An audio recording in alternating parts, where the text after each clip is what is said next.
The ballroom glittered like a world I was never meant to enter.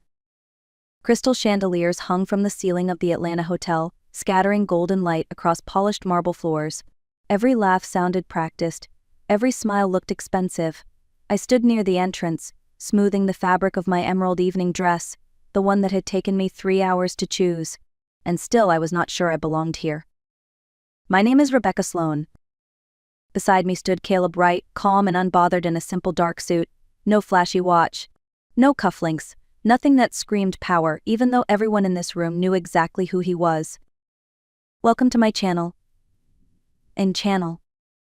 I share real-life stories here every day. If you enjoy stories about strength, survival, and quiet revenge, please like this video and subscribe. Now let me take you back into my story. As we stepped further into the room, the energy shifted. Conversations paused, heads turned. A gray-haired man in a tailored tuxedo rushed toward Caleb, shaking his hand with both of his. Others followed, smiling too quickly, eager to be seen. No one looked at me. I was still trying to breathe, trying to remember how a woman who once counted coins for bus fare had ended up here, when I saw him. Lucas Grant. My ex-husband stood by the bar, a champagne glass in his hand. Hanging onto his arm was a young woman in a tight red dress, Vanessa.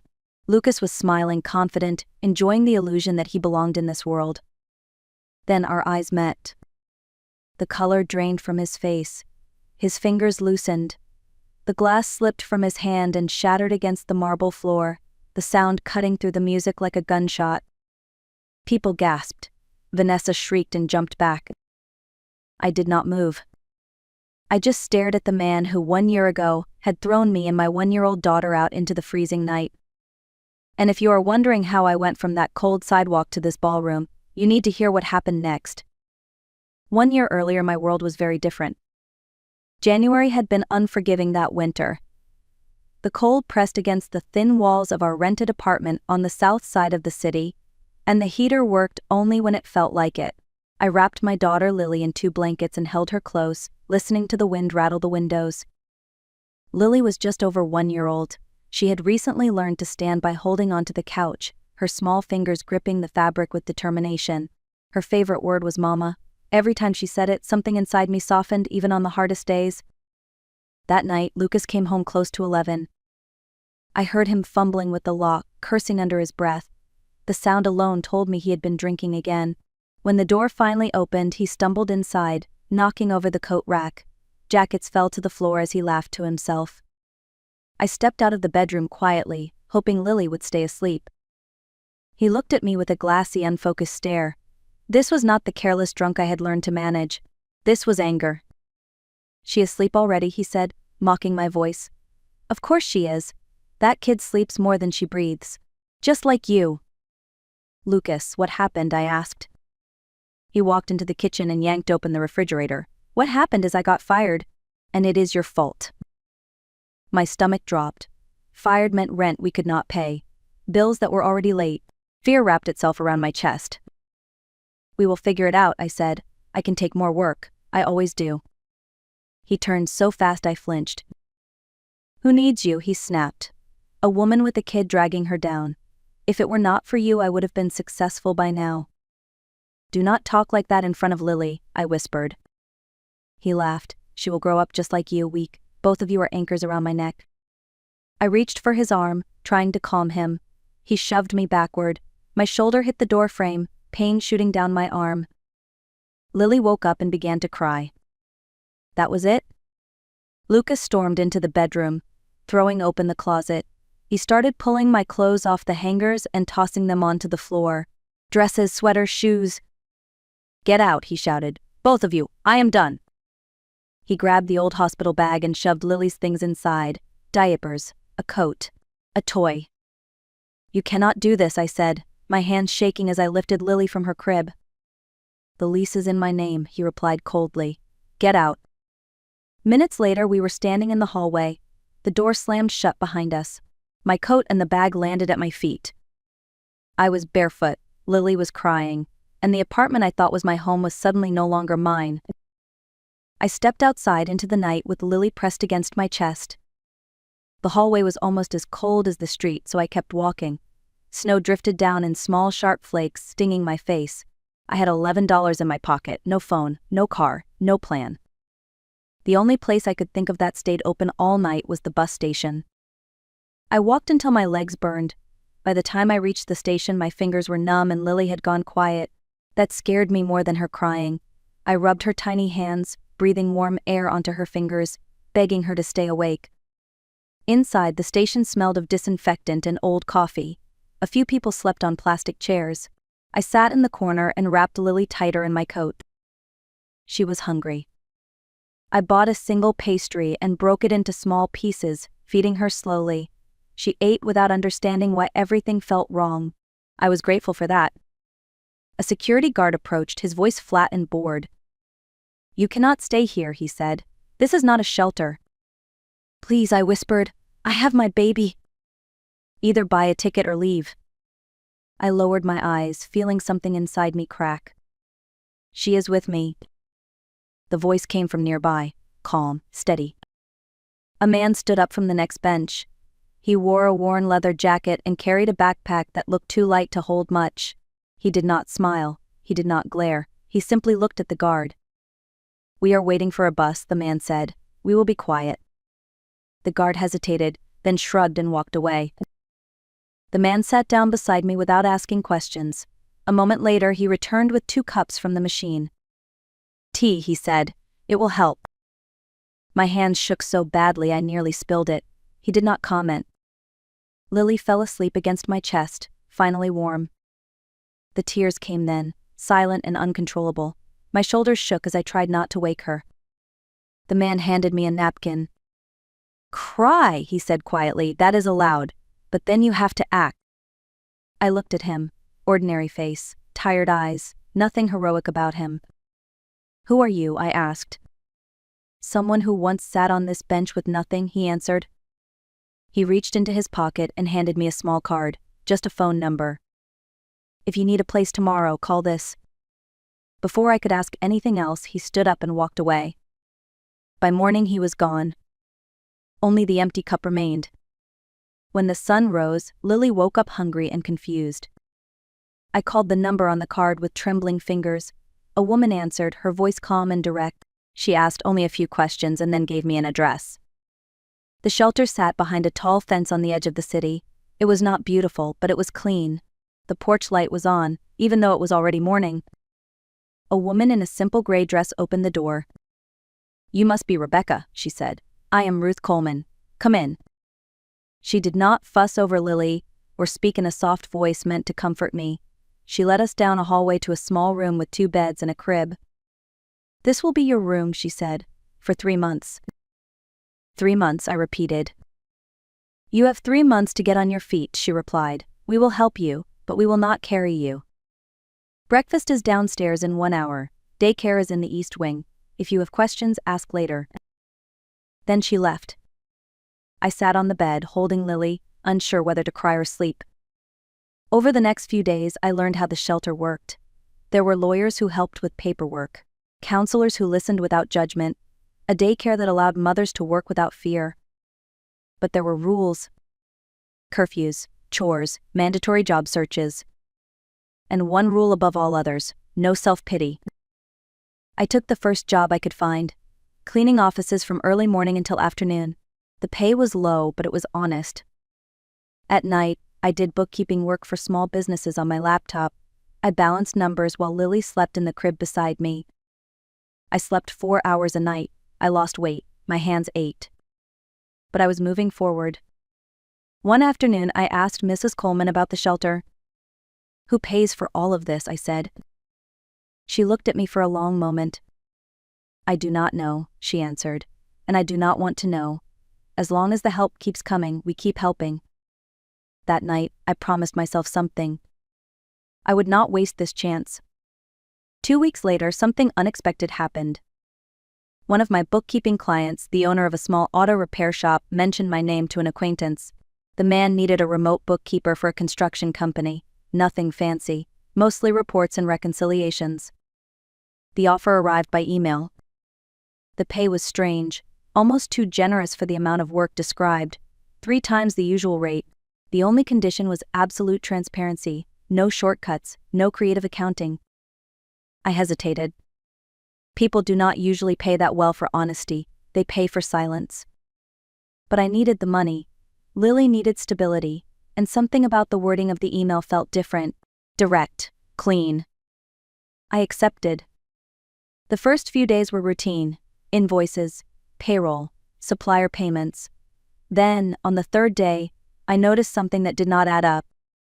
At first it was small, a material expense slightly higher than market price, then another, then a payroll entry for an employee who did not exist in any records.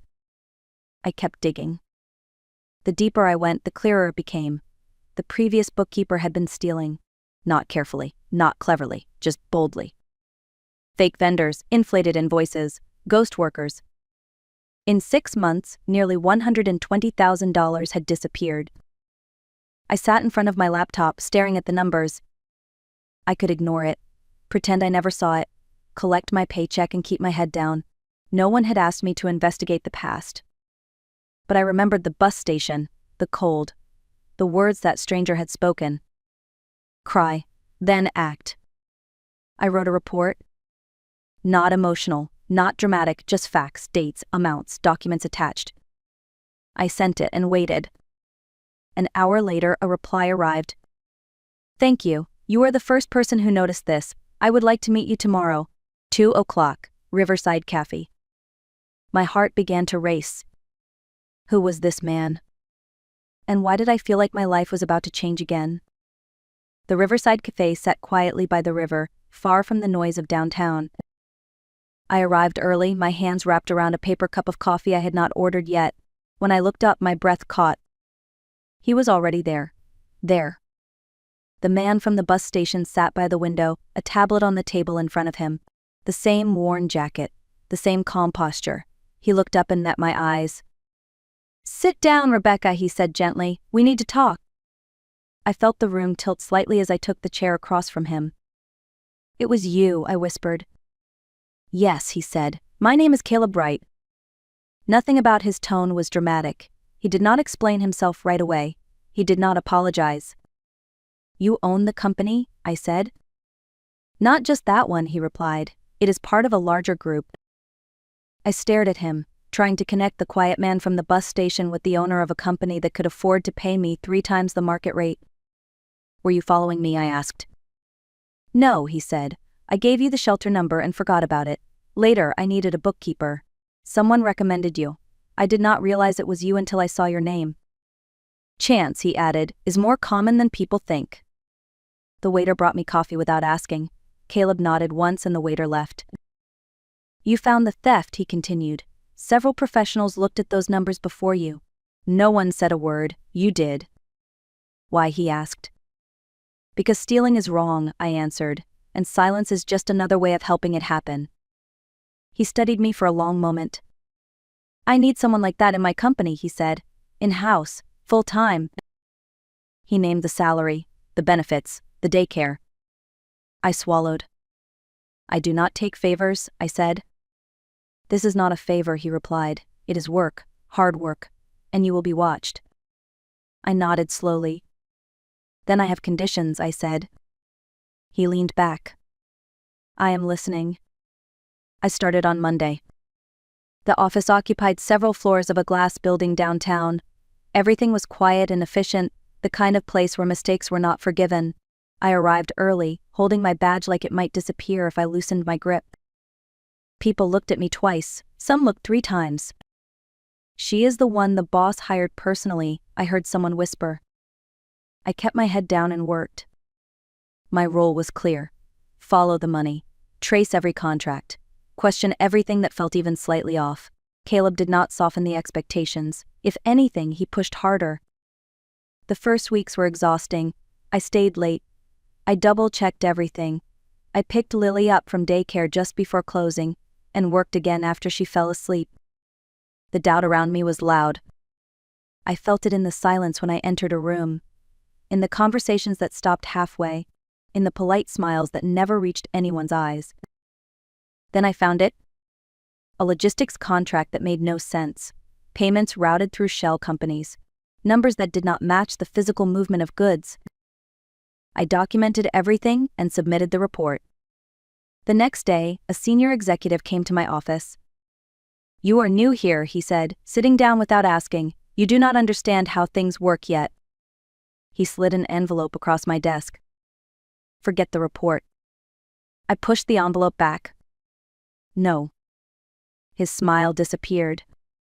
"You are making a mistake." I stood up. "Leave my office." He left angry. I did not change a single word in the report. A week later he was gone. No announcement, no explanation. After that, people stopped whispering when I walked by. They watched me instead. And for the first time since I walked through those doors, I knew one thing for certain. I was not going anywhere. Just when life began to feel stable, the past came looking for me. The envelope arrived on a Tuesday morning. A court summons. Lucas Grant was suing for custody of Lily. Not visitation, custody. My hands shook as I read the papers. The man who had thrown us into the freezing night now claimed he wanted to be a father. The lawyer I consulted did not sugarcoat it. "He does not want the child," she said. "He wants money. If you pay, he will disappear." I did not have that kind of money. The courtroom was small and crowded. Lucas sat across from me in a clean suit, sober and confident. Beside him was an expensive lawyer who spoke smoothly, as if this were just another business meeting. They painted me as unstable, inconsistent income, a woman who had lived in a shelter, a child growing up without a proper father. When it was my turn, I told the truth. About the night he threw us out, about the bus station, about Lily crying in the cold. The lawyer objected. "No proof, emotional interpretation." I felt the judge's attention slipping away from me. Then the door opened. Caleb walked in quietly and took a seat in the back row. He did not speak. He did not look at me. He simply sat there, hands folded, watching. The judge paused. Her posture changed. After a short recess, the questions shifted.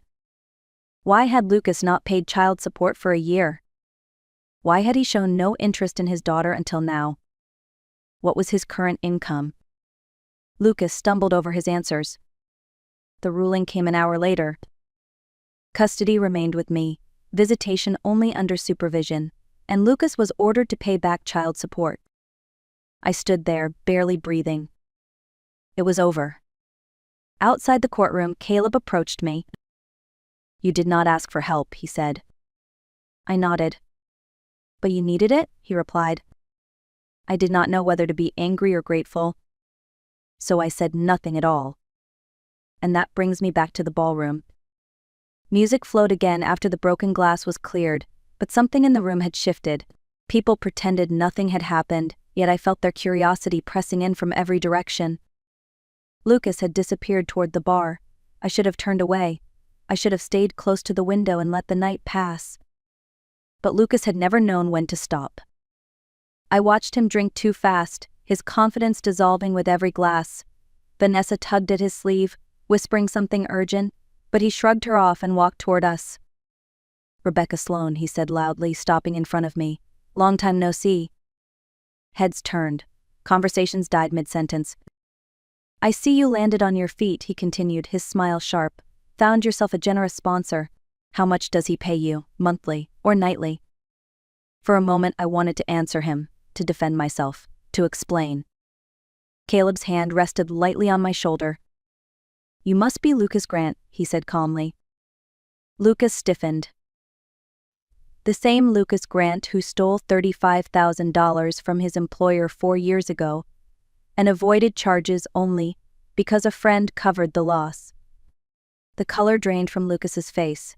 Nearby, a man I recognized as Vincent, his former friend, looked away. "That is a lie," Lucas stammered. Caleb's voice did not rise. "I have copies of the police report and the restitution agreement.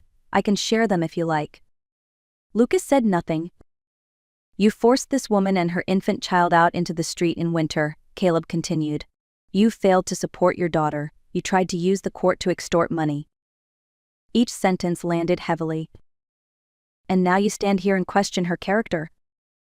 Security was already approaching. "Leave," Caleb said, quietly. Lucas backed away, shouting something incoherent as guards took his arms and led him toward the exit. Vanessa followed, heels clicking in panic. The room was silent. I felt something unexpected. Not victory, not satisfaction. Relief. For the first time, Lucas Grant held no power over me at all. A month after the gala, Lucas came to see me. He looked smaller than I remembered. Thinner. Older. The confidence that once filled every room was gone, replaced by desperation. His hands shook as he stood in my doorway. "I made mistakes," he said. "My mother interfered. Vanessa used me. You were the only one who ever believed in me." I listened without interrupting. He asked for forgiveness, then for money, just enough to get back on his feet. I studied his face and felt nothing, no anger, no hatred, just distance. "Do you remember what you called me that night?" I asked. "You said I was useless. You said our daughter would be the same." He lowered his eyes. "I forgave you a long time ago," I said. "Not for you, for myself." I handed him an envelope. $3,000, I said. "Enough for a room and time to find work. Use it wisely." His eyes filled with tears. "This is not a second chance," I added. "This is the last kindness." He nodded and left. When the door closed, I leaned against it and exhaled. The past was finished. I was free. Caleb and I did not rush. There were no dramatic confessions, no promises made under pressure. We spent time together quietly.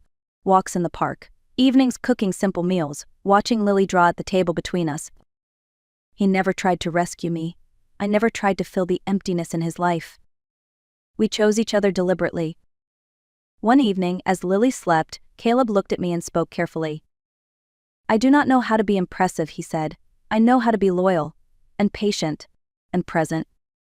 That was enough for me. For the first time, I was not surviving, I was building. Lily thrived. She laughed more, she slept peacefully, she trusted the world again. And slowly, so did I. 6 months later, we stood by the ocean. The house behind us was small, bright, and ours. Lily played in the sand while the waves rolled in softly. Caleb took my hand and opened a small box. Inside was a simple ring, no diamonds, just words engraved on the inside. "Step by step." He looked at me, nervous and honest. "I spent my life building companies," he said. "I want to spend the rest of it building a family with you. Will you marry me?" I said yes. Not because I needed saving. Not because of revenge. But because I chose love from a place of strength. 1 year earlier, I stood in the cold with $7 and a child in my arms. Now I stood in the sunlight, unafraid. If this story spoke to you, please like the video. Share it with someone who needs hope. And tell me in the comments where you are watching from. Thank you for being here. I will see you in the next story.